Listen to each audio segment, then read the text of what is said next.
तू ही निरंकार।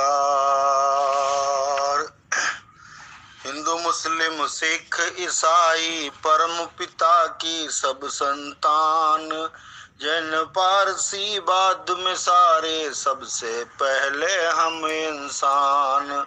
जब सारे इंसान हैं हम तो आपस में टकराए क्यों, नफरत हिंसा की भयंकर आग को सुलगाए क्यों। पैदा होती चिंगारी है, टकराते हैं बांस जहां, हवा के चलने से सारा ही जंगल होता खाक वहां। मानवता का भला इसी में आपस में ना टकराए, हर जाति हर वेश के बंदे सदा प्यार से रह पाए। कहे हर देव की संतमति को धारण करते जाना है, भाईचारे से धरती को एक गुलजार बनाना है। भाईचारे से धरती को एक गुलजार बनाना है, एक तू ही निरंकार। हिंदू मुस्लिम सिख ईसाई परम पिता की सब संतान, जैन पारसी बाद में सारे सबसे पहले हम इंसान। परम पिता ने इतनी बड़ी सृष्टि बनाई है और इस सृष्टि के अंदर ही हमारी ये धरती है जिस पर मानव विचरण करता है। ये एक स्वाभाविक बात है कि हम सबकी भावनाएं एक दूसरे से अलग होंगी, चाहे कोई हिंदुस्तान में या किसी अन्य देश में रहता हो। हमारी मान्यताएं चाहे अलग हों, लेकिन सबके मन में प्रभु परमात्मा के प्रति आस्था और श्रद्धा भाव है। हम चाहे किसी भी धर्म को मानने वाले हो, इस परम शक्ति को किसी भी नाम प्रभु परमात्मा अल्लाह वाहिगुरु गॉड और से पुकारते हो, सब मुबारक है। असल मायने में तो इंसान इस परमात्मा से ही उत्पन्न हुआ है। हम चाहे अपने आप को किसी नाम रूप या मान्यता के साथ जोड़ लें, वो भी मुबारक है, लेकिन हमें ये बात नहीं भूलनी कि हम चाहे कहीं भी रहते हो, हमारी कुछ भी हस्ती हो, सबसे पहले तो हम केवल एक इंसान हैं। हम मानव है तो मानवीय गुणों को भी हमने धारण करना है। निरंकारी मिशन का यही संदेश है कि धर्म जोड़ता है, तोड़ता नहीं है। हम चाहे किसी भी धर्म को माने, परंतु हमारी भावना एक मनुष्य को दूसरे मनुष्य से जोड़ने वाली रहे। ऐसी भावना जिससे हम एक दूसरे का दर्द बांट सकें, उनका साथ दे सकें, उनको कुछ आराम दे सकें। हमें इस वजह से मनों में दूरी नहीं बनानी कि वो कहीं और आस्था रखता है और मैं कहीं और। धर्म या आध्यात्मिकता का काम तो शुरू से ही जोड़कर रखना रहा है। ये मनों से दूरियों को कम करने और एक दूसरे को आपस में जोड़ने का साधन है। गुरु की शिक्षा को मानना ही गुरु को मानना होता है। शिक्षा तो हमेशा एक ही रहती है कि हम अपने दिल को विशाल कर लें और सबके लिए अपने दिल में प्यार, करुणा, दया और सहनशीलता वाले भाव रखें। हम संसार में अमन पैदा करने में अपना योगदान दें। जब सारे इंसान हैं तो आपस में टकराएं क्यों, नफरत हिंसा की भयंकर आग को सुलगाएं क्यों। कि सासंगत जब मन में नफरत, बैर, ईर्ष्या आदि बुरी भावनाएं जन्म लेती हैं, तब दूसरों के लिए अलगाव और तकरार की भावना पैदा हो जाती है। फिर हम सामने वाले को नापसंद करने का कोई न कोई कारण ही भी ढूंढ लेते हैं। हम एक कदम और आगे बढ़ जाते हैं और ऐसी बातें करते हैं कि दूसरे से लड़ ही पड़े, या कोई ऐसी वजह बना देते हैं कि उससे तकरार का रूप बन जाए।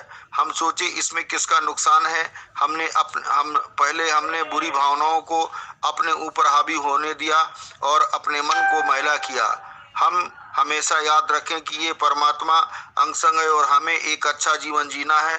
संतों ने तो हमेशा मधुर और नम्र रहने का गुण सिखाया है। हमने इन गुणों को अपने मन में रखना है या विपरीत भावनाओं को जो हमेशा नुकसान का कारण बनती है, हमने गुण धारण करने हैं या अवगुण, ये चुनाव हमारा है। हमें समय के साथ पता चलता है कि अगर हमने ठीक चीज चुनी तो अंत में उसका परिणाम भी ठीक ही होता है, और अगर गलत चीज का चुनाव किया तो हमारे व्यवहार में भी कड़वाहट ही आएगी। हमारा व्यवहार स्वयं हमको भी तंग करेगा और साथ रहने वाले को भी तंग करेगा। हम याद रखें कि परमात्मा की यही चाहत है कि इतनी सुंदर सृष्टि, इतनी सुंदर धरती, इतने सुंदर इंसान बना तो दिए। अब ये इंसान की तरह पेश आए उन गुणों को धारण करे जो सही मायने में इंसान को इंसान बनाते हैं। पैदा होती चिंगारी है, टकराते हैं बांस, जहाँ हवा के चलने से सारा ही जंगल होता खाक, वहाँ अगर हम अपने अंदर अहंकार या दुर्भावनाएं रखेंगे तो हम सही मायने में मनुष्य नहीं हैं। हम बांस के समान बन जाएंगे जिसमें थोड़ी सी भी लचक नहीं होती। फिर किसी परिस्थिति के अनुसार हम अपने आप को ढाल नहीं पाएंगे। जैसे एक पत्थर को दूसरे पत्थर से रगड़ते हैं तो चिंगारी निकलती है, ऐसा ही हाल हमारा हो जाएगा। अगर हमने अपने अंदर नकारात्मक की चिंगारी पैदा कर ली, चिंगारी को तो सिर्फ हवा चाहिए, फिर वो विशाल आग का रूप धारण कर लेती है। एक चिंगारी की तरह ही जब हमारे मन में एक बुरा ख्याल आता है और हमने उसे जरा सी हवा दी तो वो एक विशाल रूप धारण कर लेता है। फिर वो आग की तरह हमारे मन और दिमाग को नकारात्मक बना देता है। हमारी कोशिश यही रहनी चाहिए कि ये चिंगारी पैदा ही ना हो, हम आपस में टकराएं ही ना, हमारे मन में किसी के लिए मनमुटाव ना आए, ताकि ना हमारा नुकसान हो और न सामने वाले का नुकसान हो। मानवता का भला इसी में, आपस में ना टकराएं, हर जाति हर बेस के बंदे सदा प्यार से रह पाएं। हम जान चुके हैं कि हम एक ही परमात्मा से उत्पन्न हुए हैं, तो फिर कोई कारण नहीं रह जाता कि हम आपस में लड़ें। यही बात अक्सर सत्संग में भी जुड़ते हैं, सुनते हैं कि हर भाषा हर देश के मानो अपने ही तो सारे हैं, सारे मानो अपने ही हैं। हम उनसे कोई भेदभाव ना करें, तभी हम संसार में खूबसूरती से विचरण कर सकेंगी। जब हम सिर्फ अपने जीवन को सुधारेंगे, फिर ये पूरा संसार ही सुधर जाएगा। ये शुरुआत हमें अपने आप से ही करनी है और दूसरों में भेदभाव नहीं करना है।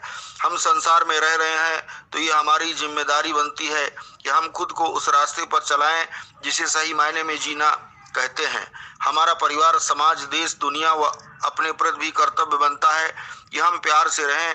हम चाहे कहीं पर भी रहते हो, कहीं पर भी हमारी आस्था जुड़ी हो, बात सिर्फ एक है कि निराकार परमात्मा एक है और अगर हम इसका सहारा लेंगे तभी हमारा जीवन सफल हो सकता है।